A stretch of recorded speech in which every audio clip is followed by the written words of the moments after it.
Bonjour à tous et bienvenue sur le podcast des établissements médico-sociaux, le podcast qui met en lumière le travail formidable réalisé par les acteurs du secteur. Je m'appelle Arnaud Chevalier et après avoir été directeur d'EHPAD pendant 8 ans, j'aide les établissements de santé à adopter les meilleures innovations pour simplifier et améliorer leur quotidien. J'ai créé ce podcast pour partager les belles expériences portées par des gens passionnés. Avant de commencer, si vous appréciez ce podcast, vous pouvez vous abonner pour ne rater aucun épisode et encore mieux, mettre une note 5 étoiles sur Apple Podcast et le partager à vos collègues. Sur ce, bon épisode. Bonjour à tous, aujourd'hui je discute avec Antoine Gérard, c'est notre deuxième épisode ensemble. Il y a un peu plus de 2 ans, on avait parlé de ton podcast Socio-Géronto et puis des termes qu'on utilise, des concepts autour des personnes âgées, entre intergénérationnel, bien vieillir et tout ça. Et aujourd'hui, on va parler d'un sujet que je trouve génial, qui apparemment t'as pris pas mal de temps cet été, c'est les bistrots Bertha. Pour que le slogan remettre, c'est l'EHPAD au milieu du village, c'est super bien joué. Et en gros, vous avez mis en place des bistrots éphémères dans les EHPAD. Je ne sais pas si le plan, c'est qu'ils soient de moins en moins éphémères, mais pour commencer, je te propose de te présenter puis de nous dire d'où c'est venu. Hey, salut Arnaud, merci de m'accueillir. Cet été, on a en effet lancé des bistrots éphémères et itinérants. On a fait une dizaine de dates. Euh, c'est parce que nous, notre vrai projet, c'est de faire des bistrots en EHPAD, des choses qui sont pérennes, qui sont vraiment là pour durer. Seulement, ça faisait quelques semaines, quelques mois qu'on y travaillait. Et avec l'été arrivant, on voyait bien que tout se bloquait un petit peu. Et on s'est dit bah, comment on peut profiter au maximum de l'été. Et on a eu cette idée de faire des bistrots éphémères et itinérants. Le concept est très simple, hein. On a construit un bistrot qu'on a mis en pièces détachées, hein, vraiment un truc qu'on démonte, qu'on monte et qu'on démonte, que je mets dans l'armoire de la voiture et on se balade comme ça. On a fait quelques dates euh, pour faire ça. Voilà. Et à l'origine, Bistro Bertha, c'est vraiment l'idée de se dire il faut des lieux de convivialité qui soient vraiment déjà ancrés dans les usages, dans les habitudes des gens. Et le lieu où tu vas pour, euh, pour participer un peu à la vie de la cité, bah, c'est le bistrot, en fait, tout simplement. Et donc, on s'est dit, bah, pourquoi pas recréer ça au sein d'un EHPAD, à la fois parce que bah, les personnes qui vivent dans l'EHPAD ont besoin de ce genre d'espace pour être mieux, mais aussi parce que les bistrots dans les villages, ils disparaissent les uns après les autres. Et donc, nous, on s'est dit, bah, il y a de moins en moins de bistrots dans les villages. Les personnes en EHPAD ont de moins en moins la capacité de sortir pour le bistrot. Est-ce qu'il n'y a pas quelque chose qu'on peut faire? Et donc, on s'est dit, bah, il faut rouvrir ces cafés de village qui ferment et de les remettre au sein d'un EHPAD. Euh, et en fait, si les bistrots de village ferment, c'est parce qu'économiquement, ils n'étaient plus viables. Et donc, en les mettant au sein d'un EHPAD, on résout une partie de ce problème économique. Ouais. C'est, c'est vraiment intéressant. Moi, il y a plusieurs choses que ça m'évoque. Tu vois, déjà, c'est pourquoi on n'y a pas pensé plus tôt. Un peu la En logique fait, de, tout le monde y a déjà on sait pensé. qu'on. Il y en a quelques-uns, mais c'est vrai, tu vois, mais c'est pas. Tu vois, on sait que dans un EHPAD, tu vas trouver une grande salle à manger. Sur des lieux un petit peu plus spécifiques comme ça, tu sais que tu vas trouver le salon de coiffure. Tu vois, Hmm. et maintenant, l'EHPAD qui n'a pas de C'est ça, je salon vois de ce que tu veux dire. coiffure, bah, c'est chiant, tu vois, parce que c'est pas pratique et puis les gens sont en demande. Le bistrot, il y a des gens qui le font. Tu vois, moi, j'ai discuté il y a quelques mois avec un directeur, c'est dans le Nord, je peux le citer, c'est l'EHPAD de Bouchain.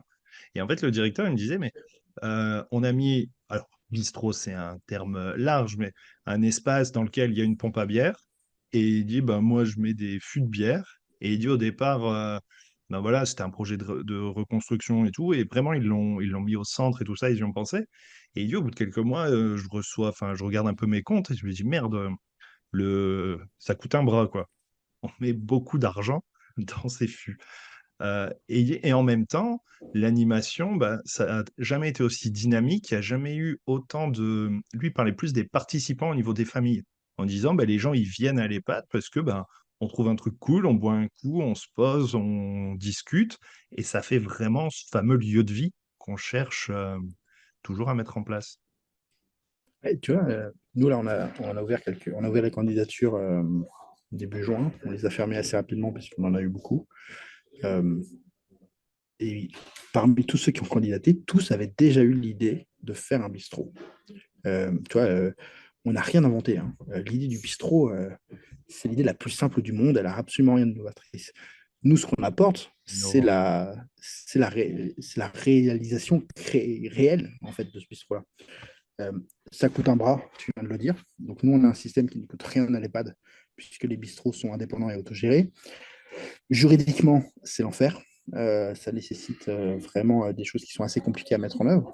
Donc nous, on arrive aussi avec cette solution-là. Et puis organisationnellement, il ne faut pas se le cacher, ça nécessite un certain nombre de modifications au sein de la culture des établissements. On a encore beaucoup d'établissements et beaucoup de proches qui sont plus obsédés par la sécurité à tout prix et par le contrôle absolu que par le fait qu'on puisse améliorer la qualité de vie des résidents. Donc voilà, nous, on arrive avec des solutions à ces problématiques-là. Euh, et je pense que c'est ça qui fait la différence parce que, encore une fois, hein, je ne crois pas que ce soit un truc hyper. Enfin, nous, on ne cherche pas l'innovation à tout prix. On cherche à résoudre un problème bien spécifique qui est que les gens en EHPAD euh, sont seuls, se font plutôt chier en règle du général. Quand ils ont de la famille, bah, c'est pas hyper joyeux d'accueillir la famille dans la chambre et de rester dans cet espace-là. Ils voient jamais personne de l'extérieur. Ils ne sortent plus et l'intérieur et l'extérieur ne rentrent plus en EHPAD. Nous, on cherche à lutter contre ces petits soucis bien particuliers. On profite d'une opportunité de marché qui est que aujourd'hui les EHPAD, ils ont de plus en plus de mal à obtenir la confiance des familles et donc, on va dire, une sorte de concurrence accrue entre eux, notamment sur certains territoires. Et donc, on profite de cette, on va dire, concurrence pour se dire, bah, demain, il y a fort à parier que les familles qui choisiront l'EHPAD iront plutôt vers celui qui se montre capable de travailler la qualité de vie de ses résidents, quoi. Et donc, je pense que c'est pour ça qu'on a eu pas mal de candidats et des gens qui sont déjà, qui ont déjà fait le parcours de pensée de se dire, ouais, ça serait vachement bien de créer un tiers-lieu ou de créer un bistrot en EHPAD, quoi. C'est juste que nous, on Ouais. apporte une solution à une idée qu'ils avaient déjà eue, quoi. Tu vois, Ouais, un peu n'a pas clé en réinventé la main poudre. et Ouais, en mais par réglant les contre, on résout. problématiques, parce que c'est vrai que, Exactement. parce que il y a pas mal de choses, c'est vrai, qui peuvent être bloquantes. Alors, il y a la question de l'alcool, est-ce qu'on autorise ou pas? Mais ça, en général, les établissements, ils ont souvent fait le chemin d'autoriser ou de pas autoriser. Euh, Je t'assure qu'il y a d'établissements qui adorent le concept de Bis Roberta, mais qui disent, par contre, chez nous, c'est sans alcool. Bon, bah alors, ça sera pas avec nous, quoi. ouais. Non, mais c'est ça, Tu tu vois, vois? le chemin, il est fait. Ils savent ce qu'ils veulent faire. En général, ils ont pris leur décision. Est-ce qu'ils sont, euh, voilà, plutôt cool? Et puis, on se dit, voilà, les gens, ils font ce qu'ils veulent, ils sont adultes. Et puis, l'idée, c'est que c'est plus le plaisir. Ou alors, on regarde le côté sécurité, machin, l'alcool, c'est pas bon pour la santé, donc il faut pas en boire. Et du coup, c'est non. Euh, Ça, c'est vrai que c'est une première question. Après, sur la question alcool, il y a le côté un peu réglementaire. Comment vous gérez le truc? Parce que si vous vendez de l'alcool, comment vous avez fait Licence par 3. rapport à la licence? On a une licence 3. D'accord, vous Euh, avez une licence 3. Comment on fait? Alors, on ne va pas rentrer dans tous les détails. On a une licence 3 parce qu'elle est plus facile à obtenir que la licence 4, elle coûte moins cher. Ça, Ouais, c'est la première des raisons. Euh, et ensuite, pour chaque bistrot qu'on ouvrira, il y a une nouvelle licence qui est ouverte.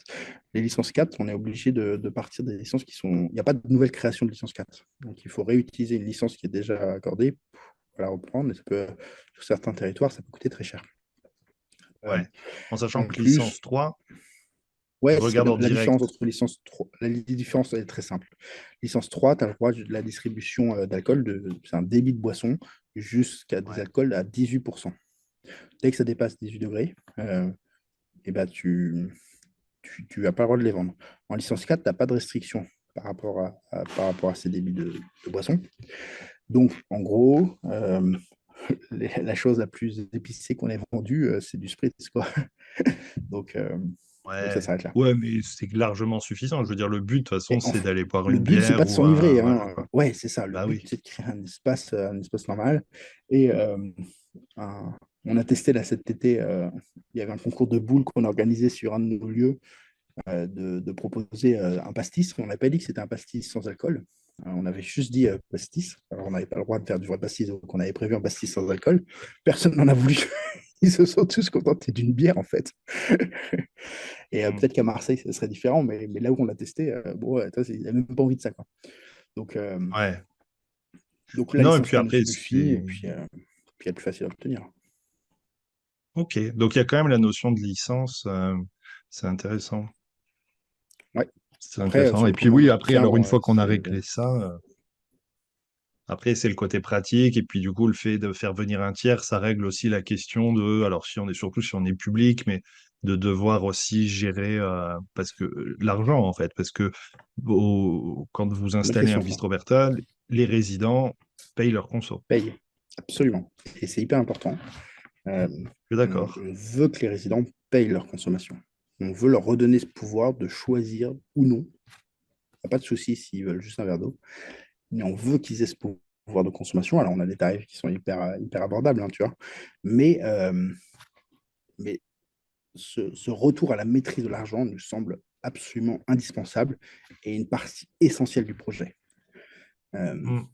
et, et, tu vois, sur notre rooftop à Paris là, qu'on a fait la semaine dernière, on était à 2 euros le cocktail sans alcool, 3 euros le cocktail avec alcool, on est vraiment pas cher. Euh, le but, Mhm. c'est pas ça. Le but, c'est de se dire, bah, c'est ma consommation, c'est mon argent, je l'ai gagné toute ma vie, j'en fais ce que je veux et je décide quoi.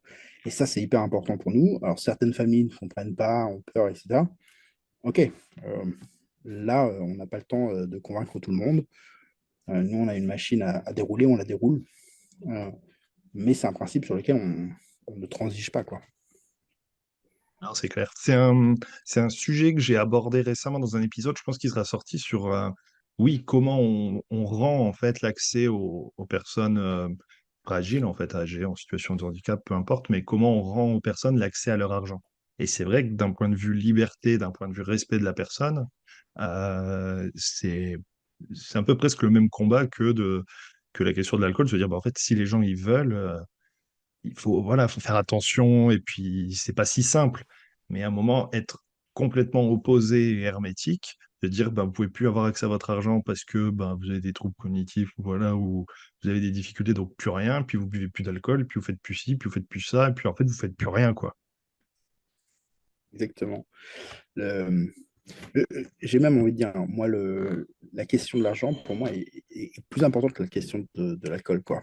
Euh, Oui, bien sûr. voilà. C'est vrai que depuis qu'on a commencé à annoncer publiquement qu'on faisait ça, beaucoup on va dire des critiques, mais pas que des critiques, même des questions, hein, des fois des questions pas du tout avec un fond de critique, hein, juste vraiment purement interrogatif, quoi, parce que même dans leur établissement, c'est des questions qui interrogent, se concentrent sur l'alcool.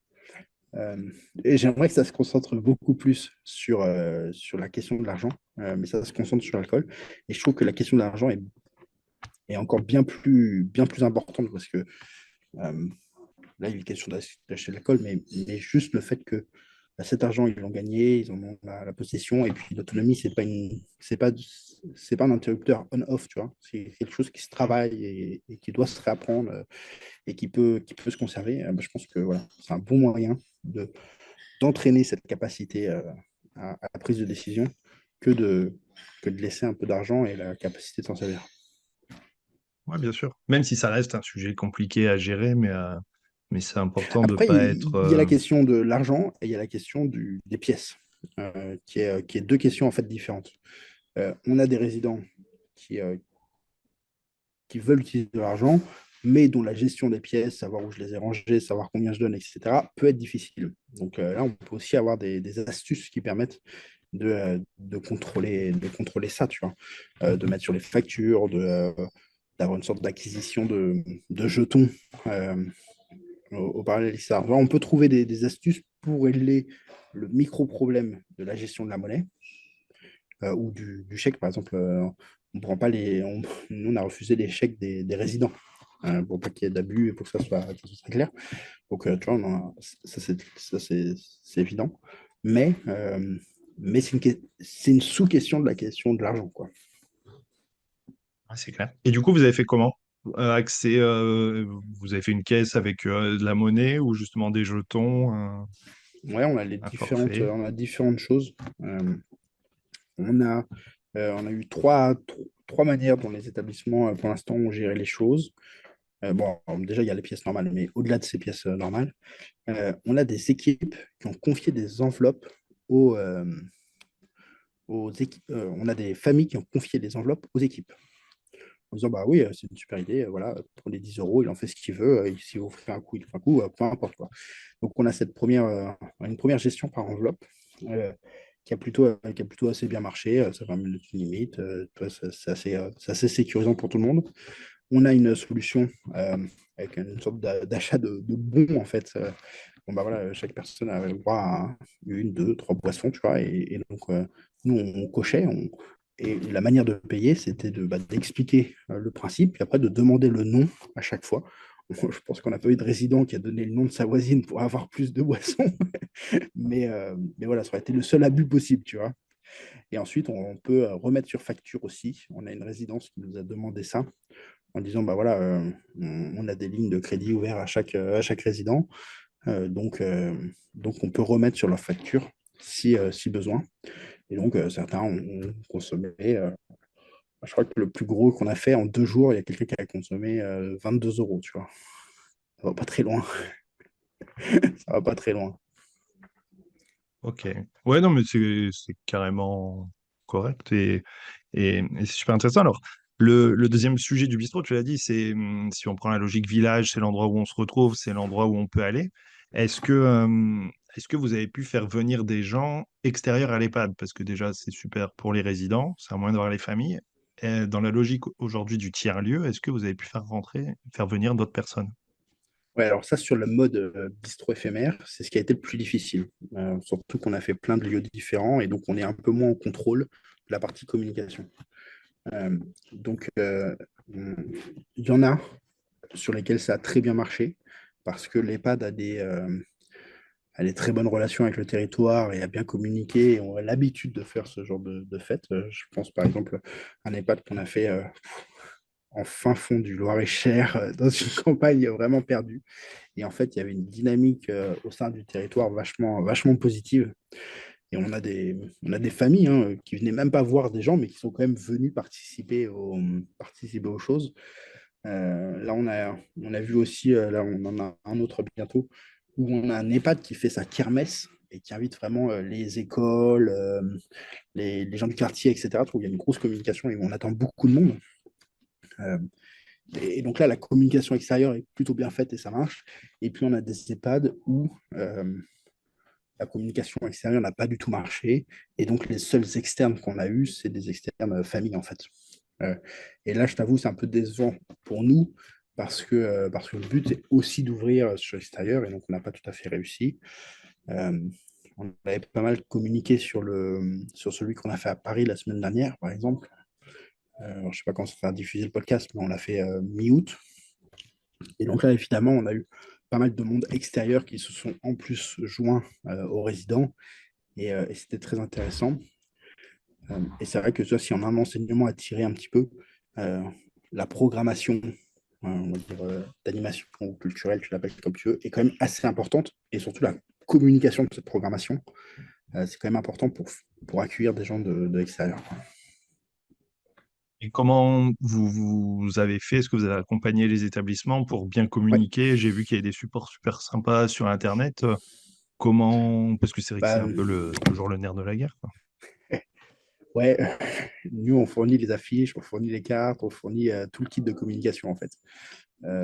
Déjà parce que ce que font les établissements, c'est souvent très moche. Voilà, désolé. Désolé, mais c'est Mais souvent très c'est moche. artisanal, quoi. C'est ça le truc. C'est c'est artisanal et puis ils ont pas le sens marketing de dire non, je vais pas faire une gym douce. Je vais donner un nom un peu plus punchy à ma gym douce pour que ça soit intéressant. Tu vois. Ils ont pas ce côté un peu storytelling de dire ok, comment je fais venir du monde. Ils sont vraiment dans une transmission d'informations vraiment factuelle, quoi. Alors que là, on est sur une programmation culturelle. Le but, c'est de donner envie aux gens de venir. C'est pas juste de transmettre de l'information. C'est bien de mettre les horaires, c'est indispensable, mais il faut surtout expliquer pourquoi est-ce que ça serait intéressant de venir. Donc ouais, Ah, je suis d'accord. on a un accompagnement un petit peu sur ce niveau-là, mais c'est rien du tout. Après, c'est vrai que sur les bistrots Bertha, on va dire les vrais, ceux qui seront en fixe, oui, là, notre rôle sera beaucoup plus important. Ok. Et du coup, j'enchaîne. Les bistrots fixes, c'est pour quand? On dévoile ni date ni les premiers pour l'instant, mais on a revu nos ambitions à la hausse. Donc, on devrait en avoir quelques-uns d'ici la fin de l'année 2023. Ah, Euh, c'est cool, c'est quelques-uns vachement rapide, signés. n'empêche. Ouais, on a vachement revu à la hausse. En fait, ça s'est fait en plusieurs phases. Au début, on avait été très timoré. On s'est fait complètement écraser par le nombre de candidatures. On s'est fait complètement submerger. Du coup, on a tout coupé. On s'est dit, OK, on va se structurer, on va reprendre les choses un par un, etc. Et là, on y voit plus clair. On a un peu grossi au niveau de l'équipe et on va continuer de grossir un peu. Euh, et on y voit plus clair. On a clarifié nos offres, ce qu'on pouvait faire. Il y a des établissements sur lesquels malheureusement, on va mettre de côté dans un premier temps parce qu'ils sont trop complexes économiquement avec notre modèle actuel et d'autres sur lesquels on va se concentrer parce qu'ils nous semblent plus réalistes là-dessus, sachant que c'est nous qui prenons la prise de risque puisque on va mettre un bistrot qui est bistrot Bertha en fait. Ça ne coûte rien aux établissements. Donc, il faut trouver la part des choses entre OK, il est super votre établissement, merci de nous accueillir. Mais en fait, si on met quelqu'un chez vous, ça ne marchera pas parce qu'on ne fera pas le chiffre, quoi. Donc, euh, Ouais, donc voilà. Et pour revenir à ta question, après cette phase un peu où on s'est senti écrasé, on s'est restructuré et puis on s'est dit, bon, OK, on pourra en ouvrir plus que prévu. Et on espère en signer une dizaine d'ici la fin de l'année. Ouais. c'est cool. Après, C'est il y a cool. la Et partie, il y a le moment où on valide et il y a le moment où le bistrot est inauguré, ouvre réellement. Parce qu'on a quand même une phase construction, on a une phase aménagement, etc., qui peut prendre plusieurs semaines. ouais, c'est sûr. Alors, là, quand on est sur de l'itinérant, on t'a vu sur les réseaux, en gros, c'est toi qui viens, c'est toi qui gères, C'est moi c'est qui toi viens, qui anime, pas tout seul, mais voilà. pas tout seul. Sur un bistrot fixe, en gros, qui C'est un est-ce qui s'en bistrotier. occupe? Qui est-ce qui le fait tourner? On a un bistrotier qu'on place et qui va tenir sa boutique. Ok. Ouais, ce qui est Euh, logique, hein. Comme ça, et c'est pas alors le quelqu'un de bistrot, l'équipe, ce qui permet d'avoir du temps, enfin quelqu'un de vraiment dédié, puis quelqu'un d'extérieur, quoi. ouais, et puis on a un besoin d'alignement d'intérêt.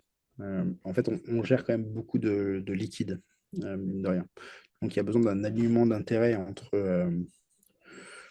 le chiffre que va faire le bistrot et la personne qui va le gérer. Dans le métier de la restauration, il y a quand même énormément d'une partie de la recette qui passe au black. Euh, et ça, pour nous, c'est un véritable risque juridique. Tu vois. Donc, c'est un risque qu'on peut pas prendre. Et donc, le meilleur moyen d'assurer ça, c'est d'avoir un bistrotier qui est vraiment responsable de sa boutique et qui a le même alignement d'intérêt que de faire le chiffre visé par, par la boutique, quoi. Ouais, c'est clair. Donc Et voilà. alors, je sais pas si c'est défini, mais par exemple, un établissement qui va mettre ça en place, qui va accueillir un bistrot, le bistrot, il est ouvert de quelle heure à quelle heure? Alors, ça dépend des établissements et ça dépend du mode de gestion qu'aura l'établissement. La plupart du temps, on aura donc des bistrotiers indépendants et sur certains établissements, il ne sera pas ouvert tous les jours parce que le bistrotier se partagera sur plusieurs établissements pour pouvoir faire son Ouais, ce qui est chiffre. cohérent. Par exemple, 3 jours d'un côté, 3 jours de l'autre, 2 jours, 2 jours, 2 jours, en fonction des territoires. Et donc, voilà. Une fois qu'on est sur place, l'ouverture est principalement visée en deuxième partie de journée, on va dire 15h, 21h, où on peut concentrer le chiffre. Le matin étant davantage dédié à une mise à disposition des espaces pour des cafés associatifs, pour des choses comme ça. Euh, Parce qu'on a aussi beaucoup de demandes des EHPAD qui disent bah, ouais, ça serait bien qu'on fasse venir le café des aidants, qu'on fasse venir ci, etc. Toi, vraiment l'associatif local. Euh, et nous, ça nous permet d'avoir d'avoir une gestion à deux rythmes, en fait, un café très associatif sur une partie de la journée, et puis un bistrot tout à fait ordinaire sur le reste. Voilà. Ah, ok, Niveau c'est bien économique, vu. parce qu'en Puis, fait, ouais. le cœur du sujet, il est là, hein. C'est vrai, c'est quand même un sujet économique. On ne peut pas ouvrir un établissement s'il n'est pas rentable, sinon il va fermer tout de suite et tout le monde est perdant. Donc, la question est vraiment là-dessus. Et la réflexion, c'est où est-ce qu'on arrive à faire le chiffre le plus fort euh, avec le moins de temps de travail possible. Et nous, ce qu'on vise, c'est clairement une activité en fin de journée, quoi. Les familles viennent prendre le café, les résidents viennent prendre leur goûter, les personnes qui sortent du travail viennent en after-work à 18-19 heures au bistrot. Enfin, vraiment, c'est ça qu'on vise, quoi. Et on vise des soirées très régulièrement avec une vraie programmation culturelle parce qu'il faut que le but, c'est de faire vivre tout ça, quoi. Donc, il faut vraiment une vraie dynamique. J'y avais pas pensé, mais c'est vrai que la soirée, c'est un super truc. Le Nous, on fait principe, beaucoup de oui, soirées. d'ouvrir un peu. Parce que On fait c'est beaucoup de un peu soirées. le point faible des établissements, avec notamment la logique, ben, l'animateur, il est là en journée. Et du Nous, coup, en on soirée, ouvre les week-ends et les soirées. L'idée, c'est vraiment de se dire, non, on ouvre au moment où il y a le plus de probabilité que la vie s'ouvre. Et toi, nous, ça se valide là dans les bistrots éphémères. Il y a des bistrots qu'on a ouverts dès le matin. Et on dit toujours, les vieux, ils sont matinales, ils se lèvent très tôt, etc. On n'a rien fait comme chiffre le matin. Certes, peut-être qu'ils se lèvent, mais ils ont leurs activités, ils ont déjà un programme qui est rempli, quoi. Donc, ça n'a pas vraiment de sens de créer quelque chose de plus le matin. Les après-midi sont longues. Et oui, là, ça a du sens. Les soirées sont longues, ça a du sens. non, c'est clair. Alors, on parle EHPAD. Est-ce que C'est vous une avez simplification, ouais. été sollicité par les résidences autonomie? Ouais. On parle d'EHPAD pour simplifier les choses et parce que on va pas le cacher, hein, 80% du marché, c'est les EHPAD. Euh, maintenant, maintenant, oui, on est sollicité par d'autres types de structures. Euh, pour l'instant, on va dire les structures plus handicap qui nous sollicitent. On est désolé, mais nous-mêmes, on ne sait pas encore faire. Donc, pour l'instant, on refuse. C'est dommage parce que la demande est vraiment là, mais pour l'instant, on ne sait pas faire. Donc, voilà, désolé. Les résidences autonomie, résidences service, enfin anciennement foyer logement, maintenant résidence autonomie, ça fonctionne, ça peut fonctionner facilement. Euh, Encore une fois, la question, c'est beaucoup plus, un, est-ce qu'on a une équipe de direction qui est motivée? Parce que, parce que nous, on ne peut rien imposer et même si on fait ça pour bousculer un petit peu les pads, il nous faut un relais sur place, qui est souvent l'équipe de direction ou un cadre de santé ou un animateur qui bouge un peu les choses. Et deux, est-ce que le territoire nous permet une, un équilibre économique pour faire vivre les choses, quoi. Ah, c'est clair, c'est clair. Euh, Qu'est-ce que vous avez pu voir à travers cette forme d'expérimentation cet été sur des bistrots éphémères pour les établissements, pour les équipes, pour les usagers? Ben, on tire pas mal d'enseignements. Alors, le but, c'est pas vraiment de faire une version test, tu vois. On a des versions test qui arrivent. Là, c'est pas vraiment le but de faire une version test. C'était vraiment le but de s'occuper un peu l'été, de montrer que c'est possible, de prouver par l'exemple qu'il y avait des choses à faire et qu'il fallait pas attendre là-dessus. Euh, c'est la canicule plutôt que d'organiser des bars à eau. Il y a moyen de donner envie aux gens de boire. Tu vois, c'est vraiment ça le but. Maintenant, il y a évidemment des enseignements qu'on tire. Il y a des fois où on sent que c'est plus difficile quand les équipes ne sont pas vraiment motrices. Et donc, on a vraiment besoin, nous, on a besoin des équipes pour transmettre l'information aux résidents, euh, pour, euh, pour ramener ceux qui ont envie de venir, etc. C'est pas quelque chose qu'on fait sans les équipes. Ça, c'est un premier renseignement. Euh, il faut que les familles aient envie de jouer le jeu aussi à un moment donné et se dire, bah oui, c'est normal que mon parent puisse avoir son argent, etc. Euh, ça, c'est un point indispensable. On est plutôt content de l'accueil. On a toujours eu un super accueil de la part des résidents, de la part des équipes. Ça, c'est vraiment bien. On a énormément de demandes pour rester. Euh, c'est plutôt bon signe, heureusement. Euh, on voit aussi dans quel contexte c'est possible de rester, dans quel contexte finalement, contre toute attente, ce sera plus difficile d'ouvrir ou pas. Et il y a en fait, on a quand même visé des établissements qui nous avaient sollicité pour une implantation. Et on a pris des gens, ouais, sur certains, on a dit non, mais chez vous, je vois pas du tout comment ça pourrait marcher, quoi. Et on, et on y a été quand même pour tester parce que bah, ils voulaient vraiment et on savait qu'on ne mettrait pas. Et finalement, on se dit, ben, OK, notre plan initial n'était peut-être pas le bon, mais il y a quelque chose à faire avec eux et voilà. Donc, euh, donc, on, donc ouais, plutôt ravi de ces tests-là. Encore une fois, c'est pas tout à fait des tests parce que on valide pas exactement le prototype, mais on- non seulement on s'est bien amusé et on continue de s'amuser là cet été à faire ça, mais en plus on découvre pas mal de choses qu'on n'avait pas forcément, enfin des choses qui au départ ne nous paraissaient pas forcément possibles. Euh, Aujourd'hui, on les remet un peu en question, quoi. C'est cool. Et chez les résidents, qu'est-ce que vous avez pu voir des gens, je sais pas, qui se révèlent, qui expriment des choses intéressantes? On a une dame qui est la première fois qu'on le met sur le rooftop, tu vois. Elle n'était jamais montée sur le rooftop alors que ça faisait des années qu'elle était là. Elle arrive, le truc, il est complètement décoré. Il y a des parasols de plage partout, des tables colorées. Il y a un bistrot avec des lampions. Et elle arrive et sans faire exprès, elle se dit, ah, c'est cool, on se croirait plus à l'EHPAD. Tu vois. Ouais.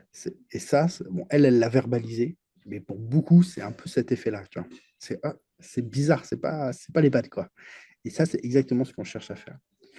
Tu vois, hier, on était sur un EHPAD, on s'est mis en intérieur. Et même en intérieur, ça a complètement changé la dynamique de la pièce le temps d'une après-midi. Euh, C'était complètement fou. Des fois, une fois, on a eu un résident. Attends, je me souviens. Il parlait plus, mais il a commandé sa bière. Il avait un sourire jusqu'aux oreilles, quoi. Et en fait, les soignants nous ont dit non, mais en fait, lui, il n'a pas le droit de boire de l'alcool, on lui a interdit, etc. Bon, ça va aller pour cette fois-ci. Bon, bah, il ne nous avait pas prévenu, donc on ne savait pas. Et tu vois bien que juste, il a pris une bière, quoi. Il avait le sourire jusqu'aux oreilles, ça lui a refait sa semaine, quoi. Et ça, c'est cool, Ouais. ça. Ça, c'est cool. Euh, on a certains résidents, toi, je le disais tout à l'heure sur la communication, euh, qui n'avaient pas compris que c'était payant. Et donc là, ça, c'est clairement une erreur de communication de notre part, etc. On a dû réexpliquer. Et une fois qu'ils expliquent, ils comprennent. Mais, euh, mais ouais, il faut quand même expliquer. Oui, parce que il n'y a pas trop l'habitude. Enfin, tu vois, moi, c'est un sujet sur lequel je suis, Plus d'habitude. enfin, moi, je suis convaincu de ça. C'est-à-dire que si on fait une sortie resto, ça fait partie aussi du truc de payer et d'amener. Et tu vois, c'est important. Et après, j'imagine des familles qui vont dire, ouais, abusé, vu ce qu'on paye déjà, et en plus, il faut raquer encore pour une boisson. C'est quoi ce bordel? Et du coup, oui, c'est de la com, c'est bien expliquer le concept, que voilà, que c'est comme une animation des gens extérieurs et que, enfin, ouais, c'est important. Et sur le côté, on n'est plus à l'EHPAD, c'est vrai que c'est. En fait, je pense que les établissements, c'est ce qu'ils cherchent aussi. Mais en même temps, c'est dur à faire parce que bah, ça demande beaucoup d'énergie, beaucoup de créativité aussi pour proposer un nouvel environnement. Et c'est dur à faire. Moi, ça, je l'ai ressenti souvent quand il y a du foot. Tu vois, une Coupe du Monde, un Euro. Alors, le Ouais, problème, c'est que ça, c'est un c'est trop été bien, ça. sur deux, voilà. Et c'est là où Trop tu as bien. la participation de tout le monde, des familles, des équipes, où on sort l'apéro, le truc, et ouais, où tu vois des gens, ils mangent toute l'année en mixé, par contre, et là, ils mangent du saucisson, ils tiennent leur bière, il n'y a plus besoin d'eau gélifiée, et ça passe tout seul, quoi. On C'est flippe trop un bien. peu, mais ça Tu passe fais tout seul. sauter les horaires. Il y a juste deux Ouais, grincheux qui se plaignent parce qu'il n'y a plus l'horaire prévu et tous les autres, ils sont contents. Ah, ça, c'est trop bien, ça. Ça, c'est trop ouais, ils bien. se plaignent, mais ils en profitent quand même, tu vois. C'est ça Ouais, quand aussi qui est même. marrant. Ah, bah oui, pour le principe, Ouais, quoi. ils sont là quand même, tu vois. Pour Et le principe, ils sont pas contents, mais bon, ils sont quand même contents. Ouais, j'adore. Ça, c'est énorme. C'est pour ça que nous, on croit beaucoup à la programmation sur les bistrots Bertha. Enfin, et le bistrot en ouais, soi est déjà un contexte, un prétexte à la rencontre. Tu vois, c'est déjà le truc qui est dans les normes, qui est dans les usages, ça. Si en plus tu rajoutes un peu de programmation culturelle, où les gens ils n'ont pas besoin de participer, mais toi ils viennent juste voir le match, assister au concert, etc. C'est c'est énorme. Ouais, un truc tout simple, hein, un café-concert, quoi. Hier, il y avait juste un accordéoniste, quoi. Bon, ok, c'est de la musique de maison de retraite, mais, euh, mais tout le monde a passé un bon moment, quoi. Donc demain, tu mets une musique un peu moins avec des chanteurs vivants, tu vois, juste des chanteurs vivants. Tu arrives à attirer un public qui est un peu différent que juste des vieux, ça peut être encore plus sympa, quoi. Ça peut être encore plus sympa. ouais. Alors ça, c'est ce que vous prévoyez. En tout cas, là, c'est ce que vous avez fait cet été. C'est le principe, j'installe un bistrot, vous pouvez venir boire un coup et tout ça. Mais en parallèle, pour créer une ambiance, tu parlais de, vous jouez, enfin, en fait, de la pétanque, il y a des tournois, il y a des trucs. Qu'est-ce que vous mettez aussi en parallèle? Ah, en fait, là, cet été, on a vraiment voulu qu'il y ait que ça soit une parenthèse dans l'été, parce que l'été, c'est un peu mort quand même en EHPAD, hein. C'est quand même une période Une difficile. période dure, ouais. Ouais, ouais. Et c'est pas les mêmes équipes, l'animateur, on ne sait pas qui est là, le directeur, etc. C'est difficile. Donc c'est difficile pour nous d'organiser, mais on a réussi, on a trouvé des bonnes équipes. Euh, Si tu arrives, sur le temps d'une journée, à vraiment faire cette parenthèse, là pendant 2 jours, les pâtes se transforment, on a mis des affichages partout, on a organisé un gros planning, c'est le matin, c'est le midi, c'est l'après-midi, c'est le soir, etc. Toi, ça fait un peu quelque chose, toi, ça fait un peu fête du village, et c'est quand même assez intéressant comme dynamique. Euh, Après, évidemment, on pourrait se dire, ouais, mais au milieu de l'été, les familles sont pas là, etc. Et je suis d'accord, tu vois. C'est pas parfait notre système. Mais ça nous semblait pas mal de le faire quand même au milieu de l'été. Et donc ça, c'est quand même hyper intéressant. Et nous, ce qu'on a demandé aux équipes, c'est de dire, bah, prévoyez quelque chose qui va faire venir l'extérieur. Et nous, on arrive avec le concept, avec le bistrot, on s'occupe des boissons, etc. Enfin, ça coûte rien aux EHPAD, hein. Nous, on arrive, on se rémunère juste sur la vente des boissons. Donc, c'était pas compliqué, quoi. Ils pouvaient garder leur budget pour inviter un musicien ou je sais pas quoi. Et donc, on a vraiment demandé, bah, créer quelque chose. Et nous, on arrive par-dessus et rajouter une petit truc en plus qui fasse encore plus vraie vie, quoi. Tu vois, on est sur la fête du village, bah, il y a une buvette, bah, c'est normal. Bah, aujourd'hui, la buvette, c'est Bistrot Bertin. C'est vraiment ça qu'on a voulu créer. Au, Au quotidien, le but, c'est pas d'être festif tout le temps. Tu vois, ça marche pas d'être festif tout le temps. Le but, c'est plutôt de rentrer dans les habitudes et de se dire, bah, je sais que le bistrot est ouvert de telle heure à telle heure, je peux y aller, etc. Je sais qu'une fois par semaine, il y a une soirée. Bah, si je suis disponible, si je suis en forme, j'y vais. Je sais qu'une fois par semaine, il y a un repas à thème. Je suis dispo, j'y vais. Je sais que le mardi et le jeudi, il y a ma fille qui vient. Et ben, on se retrouve directement là-bas. C'est plus sympa que de l'accueillir dans la chambre. On ne peut pas jouer là cet été sur les habitudes. Donc, on a joué sur vraiment la programmation événementielle. À l'avenir, on veut jouer d'abord sur les habitudes et par le petit truc en plus, c'est la programmation événementielle parce qu'il faut qu'on arrive à faire rentrer la file dans le bistrot.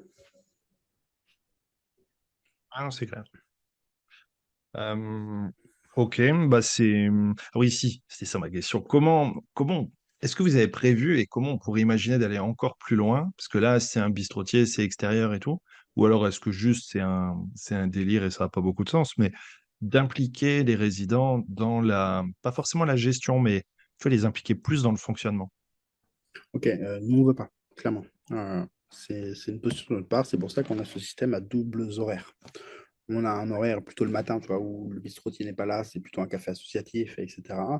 Et l'après-midi, où on est sur un vrai bistrot. Parce que ce qu'on veut, euh, c'est vraiment recréer de l'ordinaire. Et quand tu vas à ton bar du village, tu passes pas derrière le comptoir pour servir des bières ou te servir une bière tout seul, tu vois. Et nous, ce qu'on Oui, veut, oui, c'est oui. recréer cette expérience-là. Le bistrot, tu peux plus y aller, il va venir à toi. Et c'est ça qui est important pour nous. On ne veut surtout pas jouer à la dinette, on ne veut surtout pas rentrer dans ce jeu, il faut que les résidents fassent par eux-mêmes, etc. Non, si ça c'est le projet de l'équipe, très bien, mais c'est pas ce que fait Bistro Bertin. Euh, S'il y a des équipes qui ont envie de ça, etc., on peut les accompagner dans la construction du bistrot, l'obtention de la licence, tout le parcours juridique et économique, mais ça ne sera pas un bistrot Bertin. Ok, ok.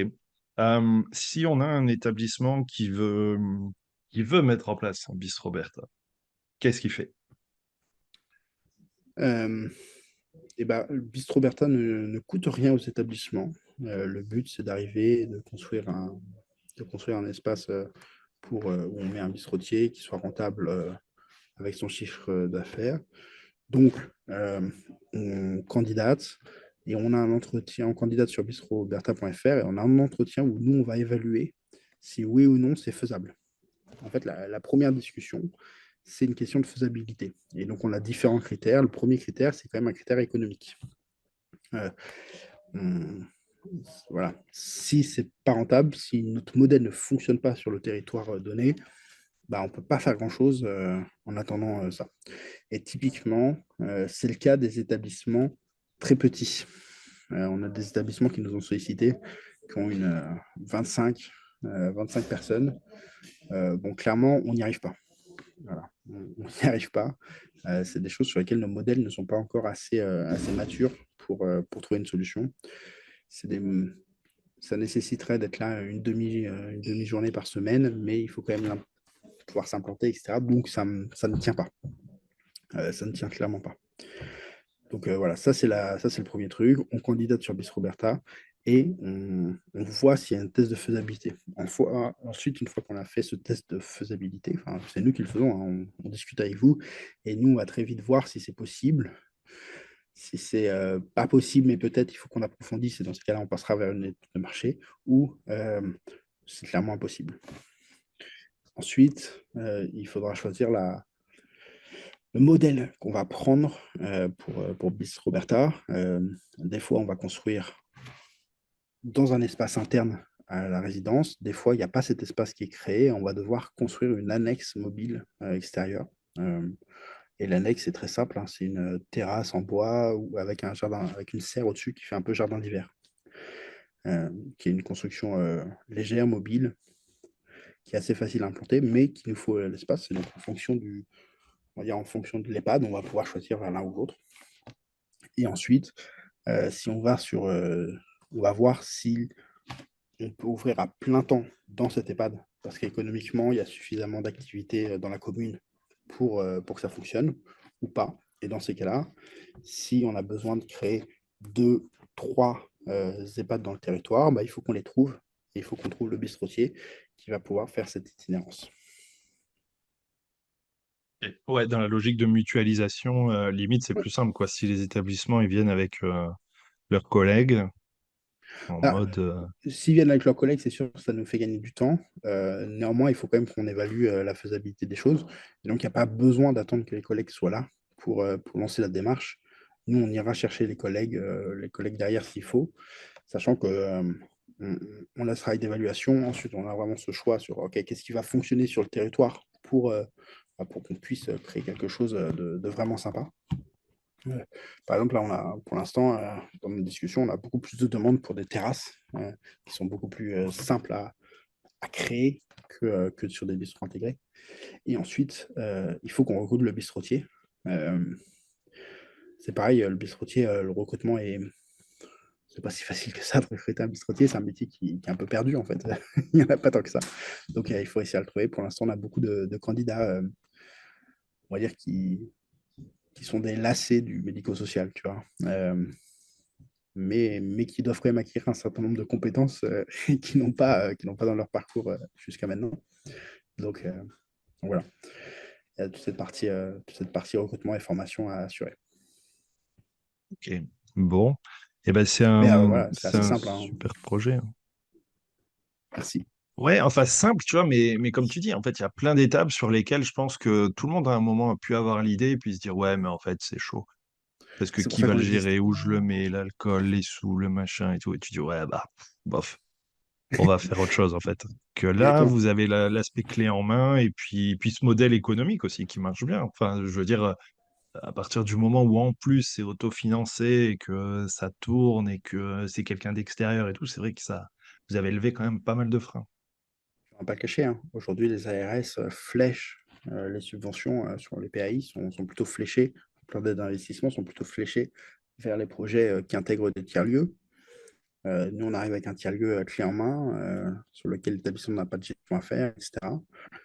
Euh, c'est euh, c'est- c'est quand même assez intéressant. Alors bon, s'ils viennent nous voir, les directeurs, juste pour avoir leur PAI, c'est peut-être pas suffisant, tu vois. C'est peut-être pas Ouais. suffisant.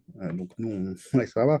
Mais si en plus, ça permet que eux obtiennent leur plan d'aide pour pouvoir rénover leur établissement, on fait d'une pierre deux coups et l'EHPAD qui rouvre est vraiment incroyable, quoi. Oui, en tout cas sur l'aménagement, parce que il peut y avoir l'aménagement, mais après c'est ça, et c'est peut-être le plus dur, c'est comment on le fait vivre. Ouais. Et, euh, et Ouais, avoir nous, quelqu'un d'extérieur, on n'est pas des architectes, ça hein. le fait. On est des Ouais. exploitants de bistrot. Nous, on met vraiment des bistrotiers dedans pour que ça fonctionne. Ouais, et puis en même temps, c'est ultra spécifique. Tu vois, et c'est vrai que tu vas recruter quelqu'un, de toute façon, juste tu peux pas recruter un bistrotier. Enfin, tu vois, à la limite, tu vas faire un poste aménagé sur l'animation qui va permettre d'accompagner et tout, mais ça, c'est un peu comme tu disais, ça reste l'EHPAD. Et ce qui est intéressant, justement, c'est d'en sortir. Ouais. Ah ouais. Et pourtant, on a plein de cas de santé ou animateurs qui pourraient se reconvertir là-dedans. Et on cherche vraiment à les accompagner s'ils veulent, si c'est leur choix.